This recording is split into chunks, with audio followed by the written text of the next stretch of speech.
This. And I'm a selfish, and I can only think about myself. And why didn't they vote for Kamal in the election? This. During the trip, it felt like some people were too busy playing Oppression Olympics to fully grasp the experiences of Palestinians living in Palestine. And this. Literally could not see past your own fucking issues, your own fucking comfort, or whatever the fuck. I don't care how oppressed you are in this country. I'm sure people are gonna come over and say, yes, me, I'm saying this. I don't care how oppressed you are in this country. Nothing justifies genocide or arguing to not only support an administration that is doing a genocide, but give up a leverage that cost you nothing. It cost you nothing. Are all the same message. And they have been the same message the entire time. And if you couldn't see how problematic these messages were when they were coming out, you need to reflect on that. And I suggest you reflect offline, because you're probably going to feel defensive, you're probably going to be mad, and because you could not recognize the issues in the first place, you're not going to be able to recognize your own anti-blackness. So I'm telling you, shut up, reflect offline, have those big ass fucking feelings that are going to come out offline, and then maybe craft an apology for whatever the fuck you said back then when you couldn't recognize it, when you couldn't recognize the fucking problem, when it fucking mattered. Hello, what's up everybody? How you doing? I hope that you're doing great and super fine from whatever you're watching me from. I'm your host, Eugene Doki Stories, and I'm hoping that you are fine. I'm always here to learn with you, educate you, and have talk over some things that are going on. Today, there's something important that I want us to discuss. And this is the plight, this is the relationship between Black people and Palestinians. Of course, there's a shared history. Like, not really tied, but shared history, shared in different ways. They've both gone through oppression. Palestinians have gone through oppression in the hands of the Israelis. Black people have gone through oppression in the hands of white people in the United States. And as a result, they had their own ways. But when you try to look at historically, Black people have been standing in solidarity for Palestinians. And I saw it, and I see movements like Free Palestine, right? Black people have always been in the forefront fighting for Palestinians. And that's the right thing, because it is humanistic to do that. Just recently, some Black folks went to Palestinians, and the results that came is that Black people are playing Operation Olympics. What does Operation Olympics mean? It's like they are claiming that Black people are complaining that they are the ones who are going through oppression so much as compared to Palestinians. And this is a form of betrayal, because they are saying that they are tired of Black people complaining of oppression. This is a huge form of betrayal. I want you to get it right. I'm not trying to divide anybody, but this is just my opinion. Why am I saying this is a betrayal? If there is a person that needs to understand Black people are Palestinians, because one, Palestinians, Black people stood with you. We saw Free Palestine movement when things were getting worse, especially from the Black community, standing from you against that guy called Net Somebody. The easiest form of betrayal is that you can't relate to the Black suffering, yet you know what oppression is. You have gone through oppression, but you can't stand a Black person trying to share their experiences in the United States. That's a form of betrayal. You know, there has been a mutual understanding between Palestinians and Black people. This mutual understanding of state violence, racial profiling, mass incarceration, and displacement has historically made the connection between Black and the Palestinian struggle powerfully and emotionally resonant. However, the recent developments have exposed deep tensions in this relationship, as some Palestinians have dismissed Black voices as engaging in Operation Olympics, sparking feelings of betrayal among some Black activists. Now, let's watch the video As you know, I'm your host and presenter, Jintook Stories. If you're watching us for the first time, I'll ask you to subscribe to the channel, join the membership so that we can all get to learn from the video and also the commentaries that I give. Until then, let's watch the video. I'll be back. Fortunately landed on my FYP, and I had to put my phone down several times while watching it because of how inhumane everything that she was saying was. I have a lot of thoughts. I'm going to come back tomorrow when I'm more calm. But in the meantime, I want y'all to ask yourselves what you want Black people to do when we're faced with racism. Since you're the expert on anti-Blackness, tell us exactly what you want us to do when faced with racism. And I understand the nuances of going to a place that's occupied and experiencing racism. That is an extremely complicated place to be in. But the idea that Black people in a situation who are more privileged in that moment than people who are under occupation should just let the racism roll off their backs like water is a wild, inhumane thing to say. Considering that the Black people on your trip were having conversations amongst themselves, how were you involving yourself in those conversations about how they were dealing with the racism that they were facing that was not being directed towards you? Furthermore, another aspect of racism that people don't understand is the physical component. So when I was in Morocco, when I studied abroad there years ago, I got called the N-word every single day when I was walking to school. And I will say it actually didn't really bother me that much because in the moment I knew that I had the privilege in the situation. I was like, at the end of this, I'm going to go back to the US, to my private university, whatever. So long as you don't physically attack me, whatever. But guess what? Somebody on our trip did get physically attacked. Despite having privilege over her attackers, she still got attacked because of their racism. Racism has multiple avenues of being harmful to people. Your unwillingness to understand this is so beyond. I don't even take this video. I don't know why it's still up. This video is causing so much damage to the Black and Palestinian solidarity we're trying to build and continue that has existed for so long, despite Black people being faced with anti-Blackness from the people that we are being allied with. I'm not sure what is wrong with some of you, genuinely.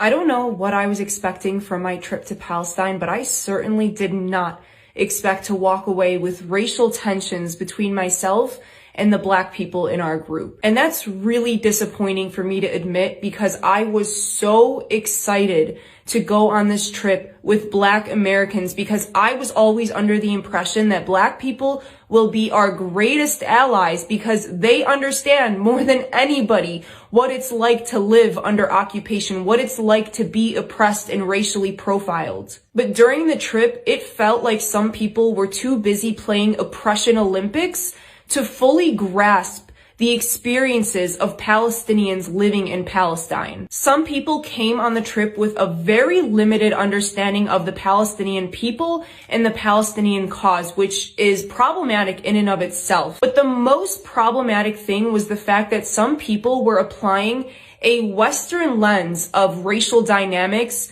to a place where it does not apply. I am not going to sit here and deny that anti-Blackness exists in every single part of the world. But the issue of race is much different in Palestine than in most other places in the world. In Palestine, Palestinians of all colors are undoubtedly the most oppressed people. In Palestine, a non-Palestinian Black person is more privileged than a Palestinian of any color. And an American, Black or white, is one of the most privileged people in Palestine, right beneath Israelis. Some people in the group were too busy victimizing themselves and taking out their anger on all the wrong people to sit with the reality that in modern day, there are some people that are more oppressed than them. One person in particular was incredibly problematic, especially considering she was one of the group leads who was hosting private conversations exclusively for the 7 Black people in the group, which under almost any other circumstances I would encourage. I encourage Black people to create safe spaces for themselves to discuss racial issues among themselves. But the issue is that the only comments I heard come out of this person's mouth about Palestine and Palestinians were negative, were about how racist we are, were about how slavery persisted until the 20th century in Palestine, which is such an uneducated take, by the way. It was not exclusive to Black people, and it was not done mostly by Palestinians. So I believe these conversations being hosted by a person who came to Palestine with biases against Palestinians were so dangerous to Palestinians and ultimately to Black Palestinian solidarity. The most ironic part about all of this is the fact that we sat and had dinner with Afro-Palestinians in Palestine. We sat and broke bread with the family who runs the Afro-Pali Center in Jerusalem. And they are Black. They are visibly Black. And yet they are highly respected in the Palestinian community for the work that they do for Palestinians. I even talked to the chef at our hotel in the last couple of days who was a political prisoner. He had just gotten out of prison 2 months before we arrived in Palestine. And he told us that he sat side by side with an Afro-Palestinian, son of the couple who runs the Afro-Pali Center. He sat with him in prison, and he was shocked when I asked him about racism in Palestine, because he was like, those are my brothers. I don't care what color they are. During this trip, I sat with Palestinians and I told them, talk to me bluntly. I'm a Palestinian. I'm not going to judge our community. Talk to me about racism in Palestine. And every single one of them was like, what is there to say? Like, racism exists in every community, yes. But in Palestine, it's actually few and far between. Because the issue of race is so much more complicated in a place like Palestine. And I have been involved in Black activism for many years. And I know that when I am in Black spaces, it is not my place to call out issues within the Black community, especially when those people are being slaughtered. When I am in Black spaces, I am there to observe, to learn, to be an ally, not to call out Black people. By the way, these same people who sat there and talked all this shit about how racist Palestinians are did not hesitate to pose in front of a ginormous George Floyd mural painted by a Palestinian artist. They posed with that artist in front of the mural. And I bet they wouldn't dare look that artist in the face and say that he's racist. By the way, go support that artist. He's Banksy.2 on Instagram. He's an incredible person, incredible artist who I'm still in communication with. He is struggling right now. His daughter is in the hospital, so please reach out and try to help in any way that you can. But I refused to pose in that picture with the rest of the group because literally an hour before that, they were making fun of Palestinians. We passed a mural that was supposed to be, I believe, of Nelson Mandela, but it wasn't the greatest art. And so it kind of looked like George Floyd, and they couldn't tell who it was. And they literally said, I'm so sick of these people. And yet they won't hesitate to pose in front of a George Floyd mural for a social media photo op. Even when we were about to walk into a masjid, there were beggars outside the masjid who asked some people for money. And she made a comment about how, oh, notice how they're not asking the Black people for money because they think all Black people are poor. And I said, you don't know that. Those same people didn't ask me, a Palestinian American, for money. They're not assuming I'm poor. In fact, when they know you're American, you're immediately up here to them. They immediately assume you have money and that you're privileged in ways that they'll never experience. The reason that they didn't ask some people for money had nothing to do with the fact that those people are Black. They simply just approached a few people out of the entire group asking for money. I could ramble about this for hours because it was one of the most frustrating things of my life to watch people come from America to a place like Palestine and act like they're more oppressed than people literally living under occupation. And it's so ironic because the entire time I'm trying to find parallels between the lives of Palestinians, between the racial profiling that I experienced as a Palestinian and the experiences of Black people in America. I thought that this would be an opportunity for us to come together and understand each other better, not to create more division. But this is why some people are so dangerous to the movement, not only to the pro-Palestinian movement, but also to Black activism. Because if I was somebody else, if I haven't already done so much work for the Black community, if I didn't already have a deep understanding of racial dynamics, This entire experience might have pushed me away from the Black community. But I know that these rotten tomatoes in the community do not represent the Black community as a whole. One of the most ironic parts about all of this is that before making this video, I was sitting in a cafe in Amman, journaling my thoughts about this topic, and I got interrupted by a waiter at the restaurant who asked me where I'm from, and we started chatting, and it turns out he is Jamaican and Palestinian. But ultimately, I think if you have internal biases against Palestinians, you should not be going to Palestine. And if you don't want to acknowledge the experiences of Palestinians in their entirety, then to be honest, we don't need you as an ally. Seeing what Palestinians are going through only makes you think, yeah, no, we have it worse. When you're an American, you are not a true ally. And I will be talking more about the issue of people taking trips to Palestine with a limited understanding of Palestinians and Palestinian history, because there were so many other issues with some of the people who went on this trip for all the wrong reasons. I don't know what I... So there's a girl that made a horrible take concerning Black people that were experiencing anti-Blackness when they went to help Palestinians in Gaza. And she said she expected for these Black people to be allies to the Palestinians, and they were not allies, I guess, when they went to help. Guess that didn't matter to her. No, those Black people that went to help the Palestinians, that basically got on planes and flew over to help the Palestinians, they're not allies. They didn't show their allyship then.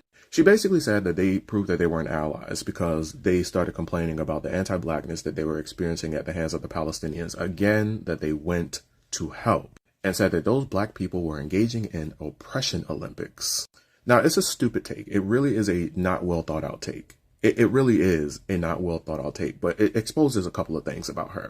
One, she doesn't actually value the opinions of Black people, because when these Black people started pointing out the anti-Blackness that they were experiencing, she again said that they were engaging in oppression Olympics and they should ignore the anti-Blackness that they were experiencing from Palestinians because it's different in Palestine. And how dare you, darky, point out the anti-Blackness that you're experiencing at the hands of the Palestinians when they are experiencing so much strife right now. That's the point, ma'am. That's what they were pointing out. How do they still have time for anti-Blackness when they are literally experiencing an ongoing ethnic cleansing campaign? That's the point that those Black people were pointing out to you, that even in all of the stuff that your people are going through, they still have time for anti-Blackness. And you tried to make the argument that it resonates different in Palestine. It doesn't. Simply because there are Black Palestinians doesn't mean that anti-Blackness isn't the same. It's on the same accord all across all non-Black communities. Every single Black person knows that when they go into non-Black communities, it is most likely that we will experience some form of anti-Blackness. It is the same. It resonates on the same accord across all non-Black communities. The disrespect that those Black people were experiencing from Palestinians when they were going to help you, they were going to help Palestinians. It's the same disrespect that Black people experienced at the hands of Ukrainians that they were going to help. It resonates the same. There is no difference. It has the same root, white supremacy. And it's not lost on me that you saw these Black people fly over there to help, do everything in their power to ensure that they were on the front lines to help Palestinians. And that wasn't good enough for you to see them as allies, to respect what they were saying to you, to understand that in all of the stuff that's happening, why do you still have time for anti-Blackness? Which just shows us that you also are anti-Black and you don't respect the opinions, the words, or the lived experiences of Black people. And you only weaponize our struggle to benefit yourselves. I'm going to tell all non-Black communities this. Be so fucking for real with this shit. Be so fucking for real. If you want Black people to care about you, then this is a basic requirement. A basic requirement. It is non-negotiable. If you want Black people to care about you, your people, your causes, then you must respect us. And when you disrespect us, we are always going to point it out. Period. End of discussion. The fucking nerve. Hello guys, welcome back to the channel. I'm hoping that you are doing super great, or at least if you're not doing super great, I'm urging you to be great. Now, I'm your host and presenter, Jindoki Stories, and I feel like this is something worthwhile discussing. Now, when we say the term Operation Olympics, this refers to the idea that the marginalized groups are competing over who suffers more, rather than uniting against shared systems of domination. When some Palestinians accused visiting black activists of engaging in Operation Olympics, it was perceived not only dismissive, but deeply hypocritical. Black people have long lent their voices, platforms, and political energy to the Palestinian cause, even when doing so cost them reputational or institutional support. To be told that the experiences of slavery, segregation, police brutality, and systemic racism are somehow less valid or exaggerated is so much painful, especially given the global solidarity black people have historically extended.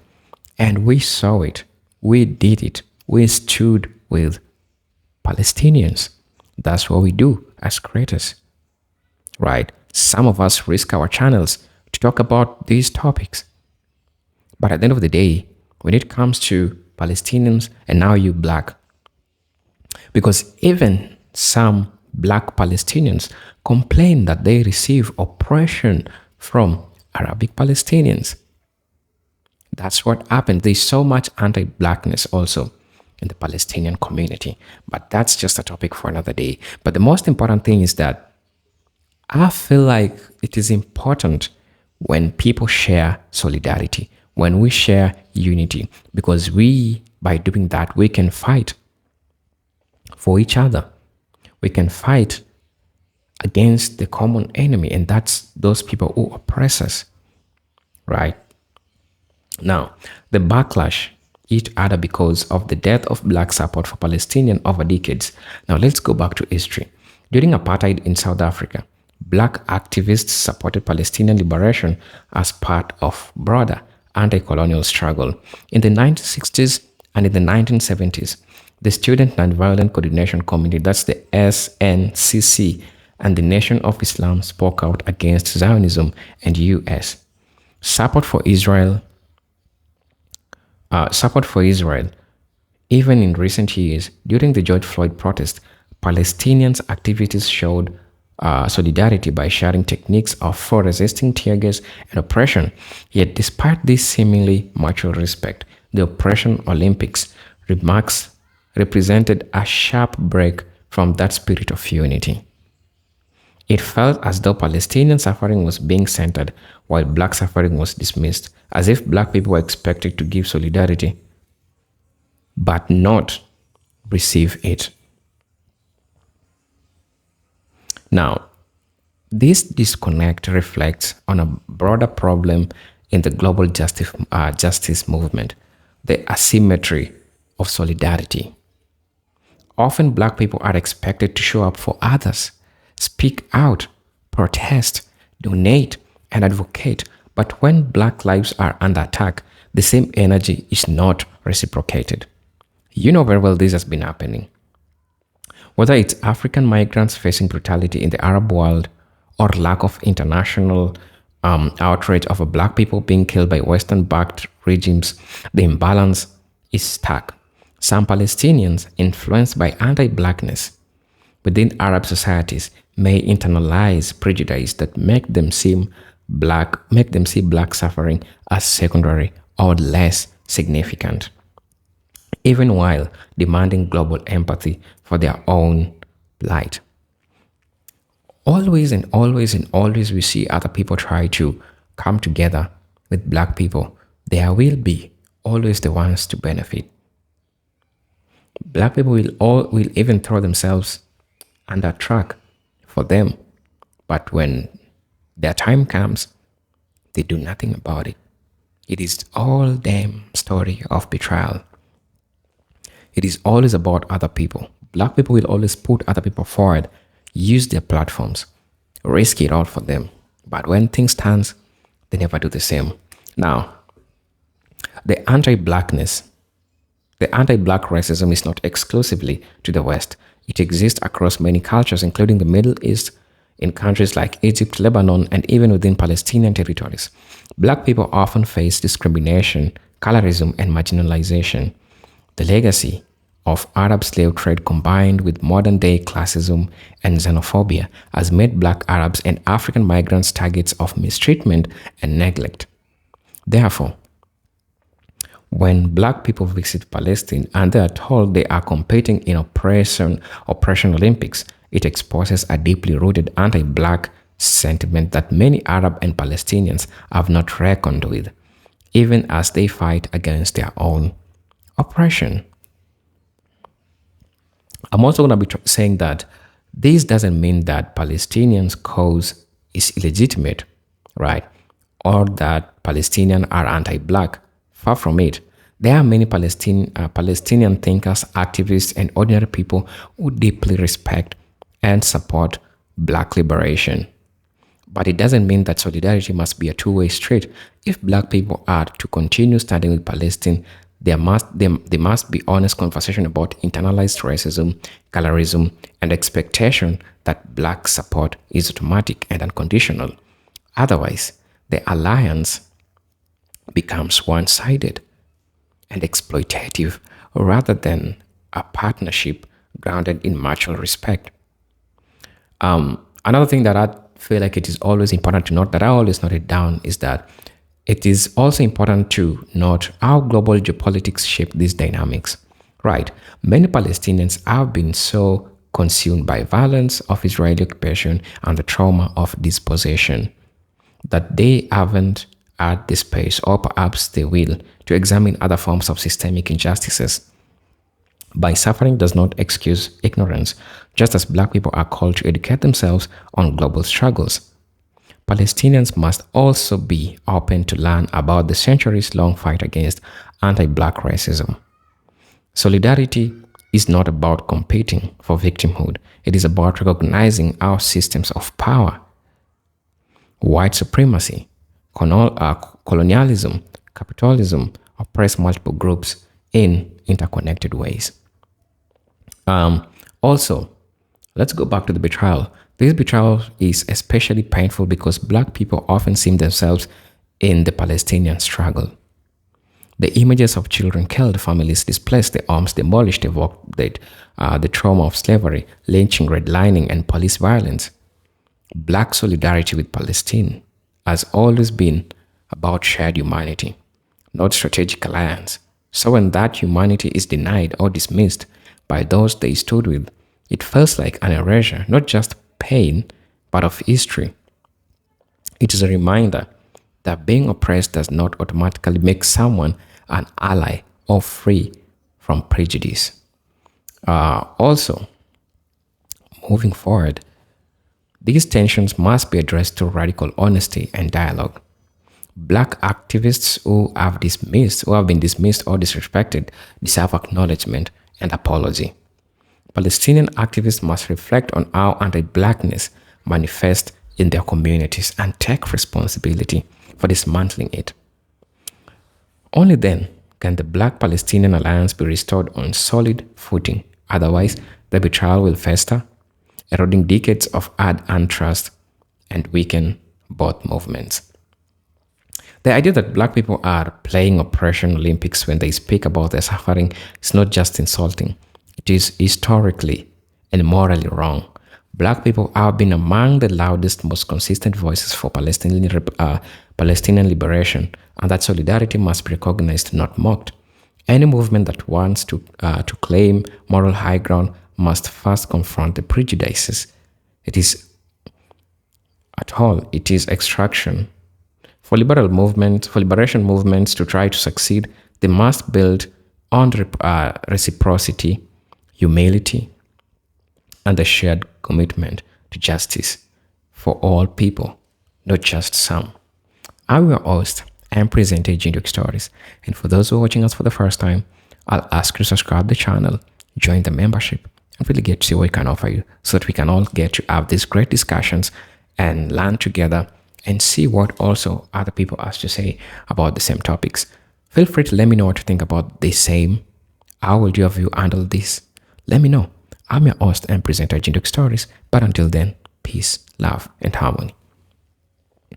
Salute.